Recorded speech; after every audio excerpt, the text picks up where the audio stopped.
Hello and welcome to the show. For this week's FailRace versus the community, we were going racing with C-Class Japanese cars, and I was trying to find a use for the Nissan Safari. Could we make it into a competent race car?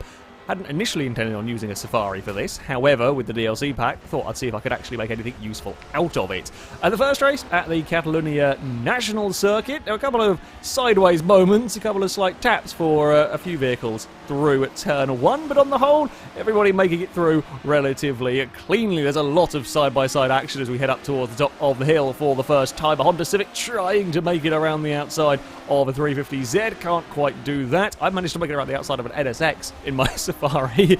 Yeah, my car handled bloody well, very surprisingly, but it was a very good car through the corners. The 350Z here almost ending up in the back of a Skyline. It's 3 wide into the hairpin for the first time. But we all make it through okay up until that point. Unfortunately, one car would bounce off of a tyre bundle that would cause a little bit of mayhem, spread the field out. Me being one of the worst affected by all of this, dumped my Safari down to the back. This Civic also dumped a fair way down. Civic struggling a little bit with straight line speed, however, was monstrously fast through the corner to the Starion, and a grey Skyline fight side by side into turn 1. The Civic is going to get the pair of them. The Skyline running a little bit wide. The Starion just doesn't have the grit to fight with the Civic, and the Civic now chasing down the white Skyline ahead. That particular car was monstrously fast in a straight line, very quick accelerating, could run away and get out of range of the Civic for now at least.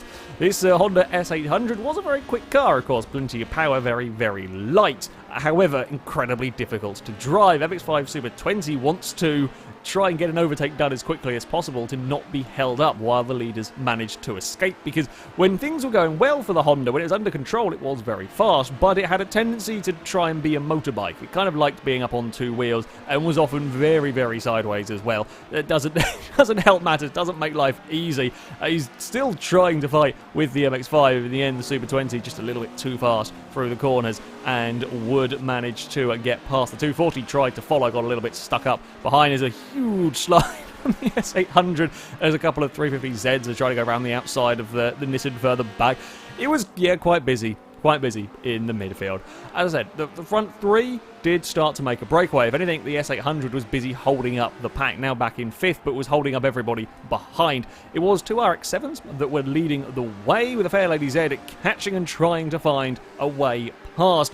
Nissan all the way around the outside of not just 1 corner, but 2 corners, and then it's across the curb. It's a nasty curb, that one, can cause all sorts of issues for vehicles. But yeah, around the outside of 2 corners to finally get the pass done on the RX-7. A brilliant overtake from the green Nissan as they head back down the start-finish straight. You can see the size of the gap that these guys enjoyed over the rest of the field. It was a little bit more action-packed in the midfield. The 240SX here was pretty damn fast through the corners, but lacked much in the way of straight line speed. Yeah, the white Skyline here is very, very fast, but just about everything was quicker than the 240 when it came to the straights around it. It came to the acceleration zones as well, of course. And isn't able to catch up through the corners. The Skyline, though, is a big slide, and the 240 just doesn't really have anywhere to go. It gets a little bit boxed in, ends up losing so much momentum that the Civic can be brilliantly opportunistic, gets a better run up towards the top of the hill, and is going to have the more momentum coming into the corner. Will sweep past the 240 to claim the position. Yeah, a brilliant bit of opportunistic overtaking from the Civic in all of that. As I said, the S800 did sort of bottle up this group for a while, having finally got past the 350Z, tried to get a move done on the NSX, couldn't quite pull it off. The Honda manages to go round a corner without trying to fall over or go sideways, and it would sneak up the inside into the final chicane. And the problem is, when you're in a group this size, once more, there's going to be somebody there to profit from a small gap opening, and sure enough, it's the Civic, making another opportunistic overtake to get past the Nissan. Now, the 350Z did have a decent amount of straight line speed as we fire down towards the first corner. The S800's having a look at the back of the NSX, but not quite brave enough to have a dive. It would be up the inside for the 350, but he can't quite get it slowed down in time. In fact, the Civic was very, very late on the brakes, but does manage to get it all back under control. I was in the background starting to catch this little group. The Nissan also very, very nearly lost it on the grass. There's a big sideways moment. kept it all together, though. At the front, it was the RX-7 that continued to lead on to the final lap. The Fair Lady Z ever catching, but running out of time to do anything. Brilliant defensive driving from the RX-7 into the final chicane. It's a tough place to get overtakes done. You can do it, but it is very difficult, especially when the lead car positions it perfectly to defend, and the RX-7 just leaves the Fair Lady Z with no way of finding a route past as they run across the line. The Mazda would hold on to take victory. One more lap, but he might have been in trouble, but as it was, Mazda would take victory. Fair Lady would have to settle for second with a MX-5 in third. For me, it would be a rather exciting final lap, having spent most of the race trying to catch up to the field. I was finally fully involved in a battle on the closing lap, managing to get my way past the 240 SX. I was then up against the squabbling NSX and Skyline as we run towards the final corners. Now, this is the section of the track my Safari was quickest on. It was a monster through the corners. I could go around the outside of the Skyline, block the Skyline in with the NSX, proceed to go around the outside of the NSX, even with a bit of a sideways moment from the Skyline tagging the rear of my car. I could get the Safari up the inside into the tight chicane. I was worried about the Skyline straight line speed, but thankfully for me, he couldn't quite get past the NSX easily. They were so busy fighting that I would have got past two of them or three of them in fact on the final lap, and have got myself a few positions. Could have been a better race for the Safari. Was a little bit unlucky, however, mighty quick when it got into battles. For the podium, Westmeister would take victory in the RX-7 in Pega, with that Fair Lady Z in second. Jamjar Hastings third with the MX-5 Super 20. Race number 2, and we would have an immediate problem with one of the players not being kind of released properly to the grid. We didn't know if his car would be ghost mode. We were all assuming that it probably wouldn't, and I don't think it would have been. It was kind of, panic and avoid the stricken Safari that was on the front row. Not helpful. Not helpful, that one. I apologise to the RX-7 that I inadvertently bumped into the wall because I launched and suddenly there was a very large SUV not going anywhere ahead of me. We did, although, get away with it, amazingly. We got away with the chaos caused by all of that on this opening lap. I got myself in a little bit of trouble, stuck on the outside of an S200 that only just pulled it up in time. That would allow an RX-7 to squeak past. The Civic is now having a look, trying to find a way past my Nissan Safari as well, although we will see the immense brakes. The Safari was one of the best stopping cars in these lobbies for whatever reason. Mine was so bloody good at getting slowed down. It's 3 wide with me stuck on the outside with the Civic a little bit on the grass, I a little bit more on the grass through all of that. Somehow got away with everything because it's again almost 3 wide into the final corner. The S2000's turn to be stuck all the way on the outside there as the RX-7 and Civic would come flying past. And while my Safari was very much a handling-based one, there were others in this that were a lot more about the acceleration. Now, there was, unfortunately, a bit of a lag spike went on that saw a few of us off, and it was primarily affecting, funnily enough, the Safaris and mine. So my promising start was for nothing because I got dumped down the order once more. This RX-3 was looking mighty, mighty quick and would easily outdrag the Honda up towards the final corner. Now, that Honda is not a slow car down the straights, but the RX-3 has got phenomenal acceleration. You can see the gap that it's made out of the final corner. Just that one small acceleration zone alone, the amount of distance that the Mazda can put on the rest of the vehicles. Now, as I said, I built my Safari to be a much more handling-based vehicle. It worked pretty well at Catalunya, but around here, not so good. I simply didn't have the acceleration compared to some of the other vehicles needed to compete with some of the other vehicles on these longer straights. Some of the Safaris did, however, have the acceleration needed. This one in particular, trying to sneak up the inside of the Starion, just manages to get his vehicle far enough alongside that the Mitsubishi is compromised through the corner, and with the Starion a little bit slow off the turn, the Safari's got the acceleration to breeze past it. CRX is the next car on the list for the Safari, and it's up the inside. Can't really outbrake the CRX. It's not got the brakes, not got the handling to keep up with that CRX in the tighter turns, but once again, you've got out of the corner, use the acceleration, and it will monster its way past.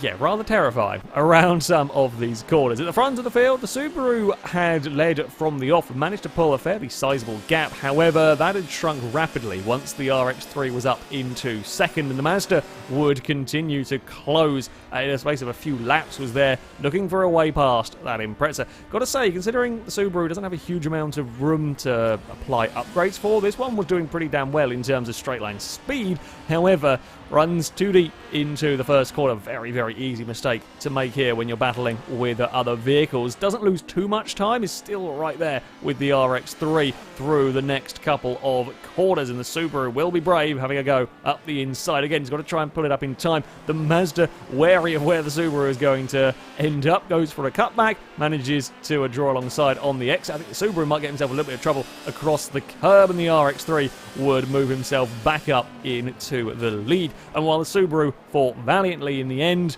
it wasn't really a match for the Mazda in terms of lap speed, and also in the space of half a lap they've been fighting. The Civic had caught right up to this this little group, so not so good for the Subaru. There was another even faster Safari trying to make his way back up through the order as well. Again, trying to make the most of the vehicle's acceleration. Actual top end speed for these tends not to be great because, well, they're hardly aerodynamic, but yeah, decent amounts of power in these in C-Class.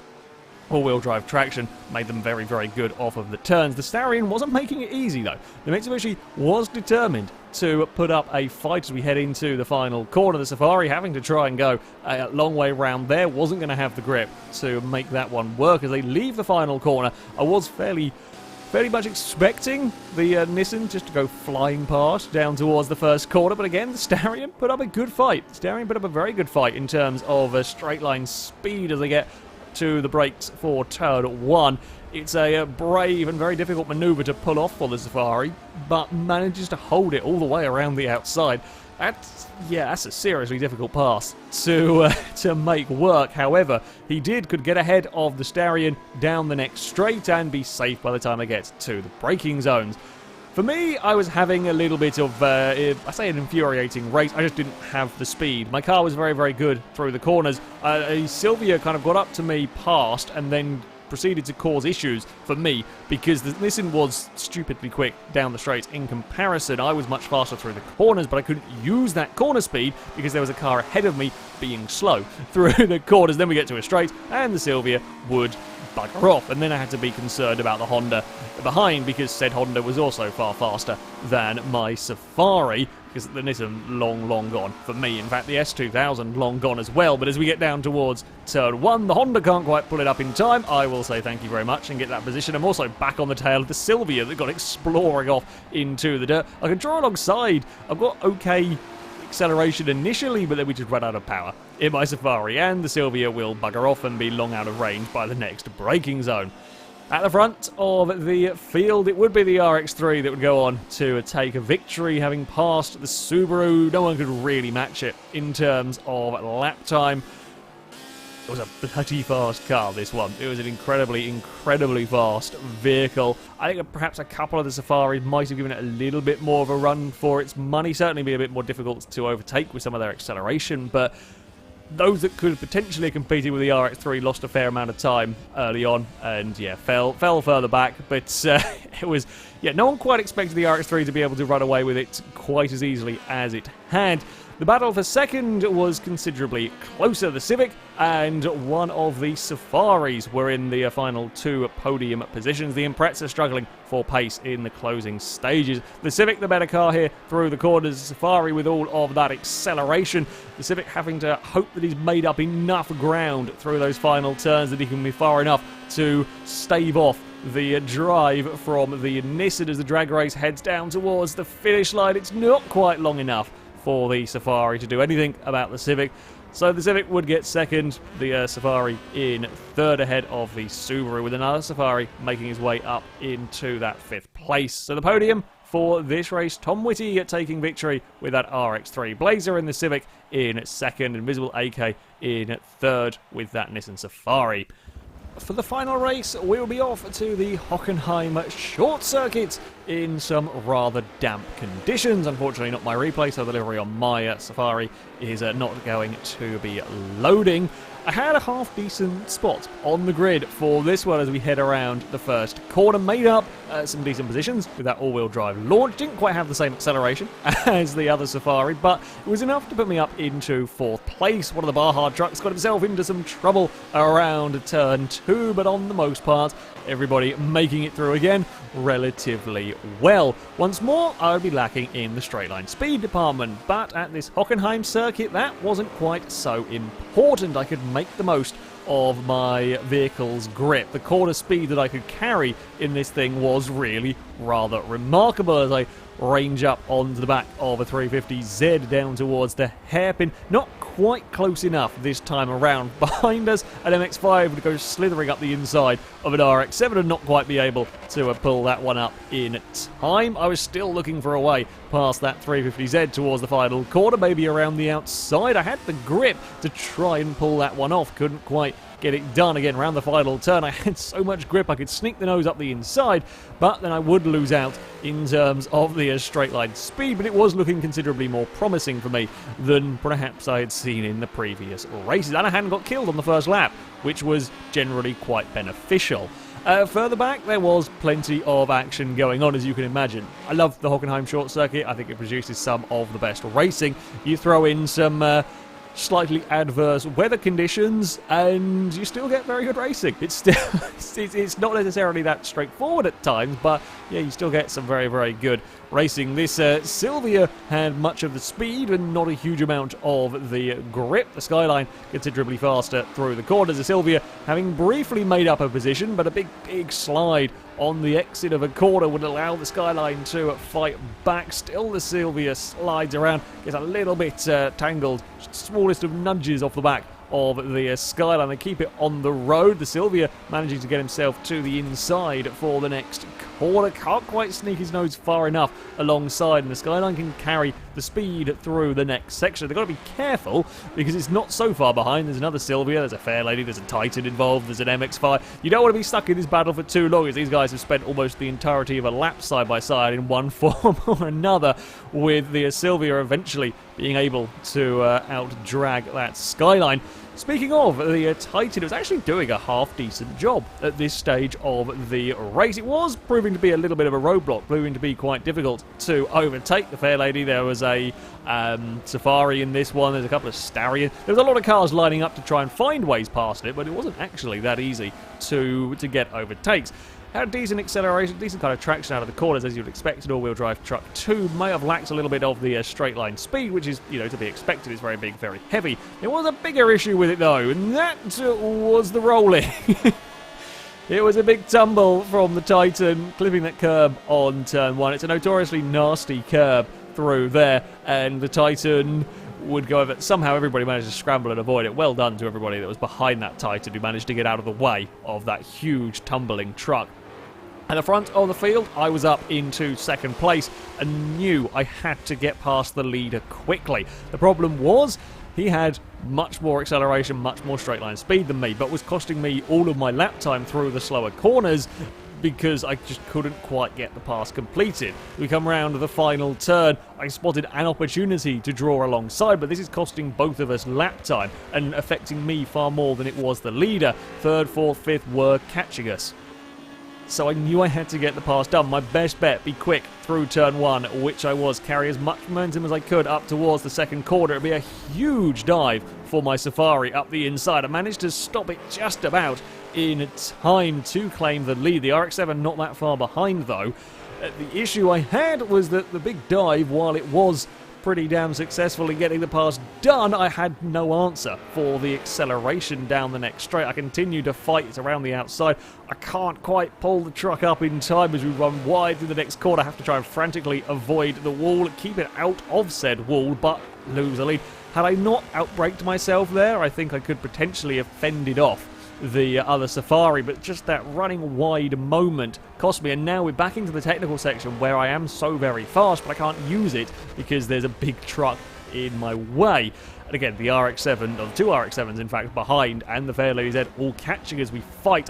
I get a little bit, I say I get a little bit desperate, I get keen to try and make one of these passes stick, because I know I'm on a limited amount of time, and I do get past. It's firing up the inside into that penultimate corner, would be enough to get me past, but I can't get far enough away, and sure enough I lose the lead once more, and here comes the RX-7 to join in and look for a way past. The little Starion Brigade further back were having a good old fight for position side by side around the final corner. A Nismo GTR LM would get a better run than the lot of them. It's to the inside down towards turn 1, manages to outdrag one of the Starions into the first corner. MX-5 is coming to join in all of the fun. One of the Starions on the outside gets issues with the curb. The MX-5 has got a huge amount of speed and makes the most of everything. The poor Nismo would get swamped and lose all of the hard work that he had gained. The MX-5 and Starion now proceeding to fight, and the GTR a little bit slowed through that corner. Obviously, you might be surprised to know, or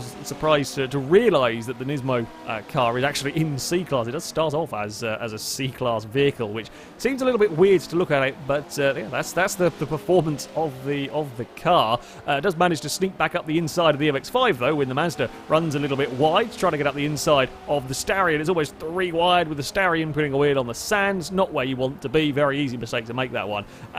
Many cars end up with a wheel in the sand through there. The MX-5 not quite able to get back. These guys changing their positions quite a lot through that lap.